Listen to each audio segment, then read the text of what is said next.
Bapak, Ibu, saudara-saudari, mari kita menandai diri kita dengan tanda kemenangan Kristus. Dalam nama Bapa dan Putra dan Roh Kudus. Amin.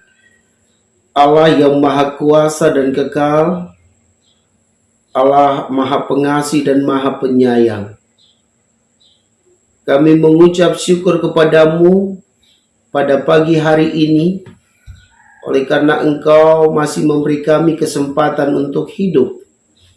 Engkau telah melindungi kami pada hari kemarin dan sampai hari ini. Engkau memberi kami rahmat kesehatan, memberkati pekerjaan-pekerjaan kami, dan selalu menyertai kami. Kami mohon kepadamu ya Tuhan, bantulah kami dengan Roh Kudus-Mu, agar kami siap mendengarkan firman-Mu dan siap juga melaksanakan firman-Mu di dalam kehidupan harian kami. Ya Bapa, bersabdalah kepada kami, karena firman-Mu adalah pelita bagi kami, petunjuk bagi kami untuk melangkah menuju Engkau yang setia mendampingi kami. Inilah doa kami ya Tuhan, yang kami naikkan ke hadirat-Mu dengan perantaran Kristus Tuhan kami. Amin. Firman Tuhan diambil dari Injil suci menurut Lukas bab 17 ayat 20 sampai 25. Sekali peristiwa, orang-orang Farisi bertanya kepada Yesus, "Kapan kerajaan Allah datang?" Yesus menjawab, "Kerajaan Allah datang tanpa tanda-tanda lahiriah. Tidak dapat dikatakan, 'Lihat, ia ada di sini,' atau 'ia ada di sana.' Sebab sesungguhnya kerajaan Allah sudah ada di tengah-tengahmu." Yesus berkata kepada para murid, "Akan datang waktunya, kalian ingin melihat salah satu hari Anak Manusia itu. Tetapi kalian tidak akan melihatnya. Orang akan berkata kepadamu, 'Lihat, dia ada di sana. Lihat, dia ada di sini.' Tetapi jangan kalian pergi ke situ. Jangan kalian ikut. Sebab seperti kilat memancar dari ujung langit yang satu ke ujung langit yang lain, demikian pula halnya dengan Anak Manusia pada hari kedatangannya kelak. Tetapi ia harus menanggung banyak penderitaan dahulu dan ditolak oleh angkatan ini." Demikianlah sabda Tuhan. Bapak, Ibu, saudara dan saudariku yang Tuhan Yesus kasihi, pada pesta wajib Santo Martinus dari Tours ini, kita semua diajak untuk lebih bijaksana di dalam hidup, seperti yang diajarkan dalam bacaan pertama dari kitab kebijaksanaan. Setiap orang diminta untuk bijaksana. Maka kita mesti belajar dari sumber kebijaksanaan itu adalah Allah Bapa. Dia selalu bijaksana. Dia selalu berusaha supaya kita selamat. Ia selalu berusaha supaya manusia bahagia. Ia selalu berusaha supaya semua orang yang percaya kepadanya memperoleh kasih, damai, sukacita, dan lain sebagainya. Maka bila Anda dan saya ingin bijaksana, mari kita datang kepada Allah Bapa. Kita belajar darinya supaya dalam hidup kita sebagai imam, sebagai ibu rumah tangga, sebagai bapak rumah tangga, sebagai guru, sebagai perawat, sebagai petani, sebagai nelayan, sebagai buruh, sebagai pengusaha, dan sebagai apa saja,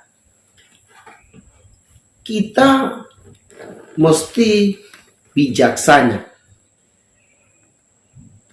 Bijaksana bisa diartikan juga sebagai sikap yang mementingkan kepentingan orang lain. Maka kita diajak untuk di dalam hidup ini kita mengasihi sesama kita. Mengasihi istri kita, mengasihi suami kita, mengasihi teman-teman sekomunitas kita, mengasihi teman-teman dalam unit kerja kita, lebih-lebih mengasihi orang yang amat membutuhkan pertolongan kita. Kadang kita cenderung hanya membantu orang yang suatu saat dia juga akan membantu kita. Kadang kita hanya mengasihi orang yang mengasihi kita. Padahal yang Yesus harapkan dari kita sebagai muridnya, kita mesti mengasihi orang-orang tanpa mengharapkan balasan. Kita membantu sesama karena memang kita ini ditugaskan untuk membantu sesama kita. Kita membantu sesama kita karena Tuhan sudah lebih dahulu membantu kita, menyelamatkan saya dan Anda dari salah dan dosa, membawa Anda dari gelap ke terang, membawa saya juga dari kegelapan kepada terang itu sendiri, yaitu Yesus. Maka di dalam hidup kita semua diharapkan untuk bijaksana sebagaimana yang Yesus ajarkan kepada kita.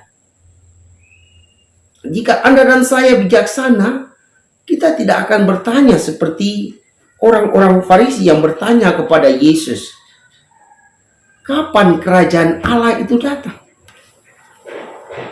Mereka lupa bahwa sesungguhnya kerajaan Allah itu sudah ada di dunia ini. Kerajaan Allah itu berpuncak pada kehadiran Yesus, Juru Selamat kita. Maka mari kita sadar bahwa kerajaan Allah sudah ada di bumi ini. Hanya kita sajalah yang sering mau hidup di dalam kerajaan iblis. Kita sepertinya senang sekali tinggal di dalam kerajaan iblis. Misalnya suka marah-marah, suka maki-maki, selalu iri hati terhadap orang lain, tidak bahagia ketika melihat orang lain sukses. Ini sesungguhnya sikap-sikap yang mau menunjukkan bahwa kita senang berada di dalam kerajaan iblis itu sendiri. Padahal sesungguhnya kerajaan Allah sudah nampak di dalam diri Yesus Kristus. Mari kita sadar akan hal ini, supaya kita yang percaya kepada Allah Bapa melalui Yesus Kristus mau menghidupi, mau tinggal di dalam kerajaan Allah itu sendiri dengan cara hidup di dalam kasih. Kasih kepada Tuhan dan kasih terhadap sesama. Mulai dalam keluarga kita, kemudian di lingkungan kita, di stasi kita, di paroki kita, dan di mana saja kita berada. Kita juga mesti menciptakan damai. Damai di bumi ini. Seperti di dalam kerajaan surga. sukacita, kelemah lembutan. Nah, kelemah lembutan ini sulit sekali. Ketika kita lemah lembut, orang akan memandang rendah terhadap kita. Bahkan bisa jadi mereka tidak akan menghargai kita. Mereka akan menyepelekan kita. Tetapi ingat, barang siapa direndahkan, ia akan ditinggikan. Maka mari kita berjuang untuk hidup sesuai dengan ajaran Yesus di dalam kehidupan kita. Kalau kita mampu melakukan itu, sesungguhnya kita sedang menciptakan kerajaan Allah di bumi ini. Seperti setiap saat kita doa, datanglah kerajaanmu di atas bumi seperti di dalam sorga. Semoga demikian. Marilah berdoa. Allah Bapa yang Maha Kuasa dan Kekal, kami bersyukur atas firman-Mu yang telah Engkau ajarkan kepada kami, bahwa kerajaan Allah telah berpuncak di dalam diri Yesus Kristus. Maka kami mohon kepadamu, bantulah kami dengan Roh Kudus, agar kami mau mencontohi teladan hidup, sengsara, wafat, dan kebangkitan Tuhan Yesus di dalam kehidupan harian kami.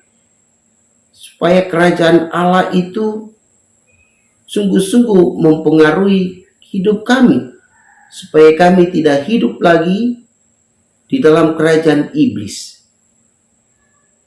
Bapa yang Maha Baik, semoga kerajaan Allah yang sudah dimulai di dalam diri Yesus Kristus dapat berkembang di dunia ini, sehingga orang hidup di dalam kasih, damai, sukacita, kelemah lembutan, dan lain sebagainya.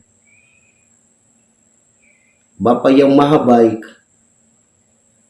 hamba juga berdoa bagi semua umat-Mu yang percaya kepada Dikau.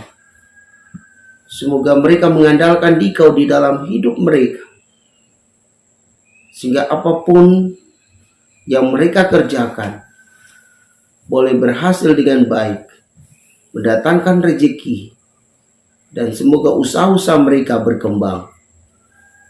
Dan semoga Engkau memberi rahmat kesehatan kepada kami semua, agar kami mampu menciptakan kerajaan Allah di dalam kehidupan harian kami. Inilah doa kami ya Tuhan, yang kami naikkan ke hadirat-Mu dengan perantaran Kristus Tuhan kami. Amin. Semoga Bapak, Ibu, Saudara-saudari diberkati dan dibimbing oleh Allah yang Maha Kuasa, Bapa dan Putra dan Roh Kudus. Amin.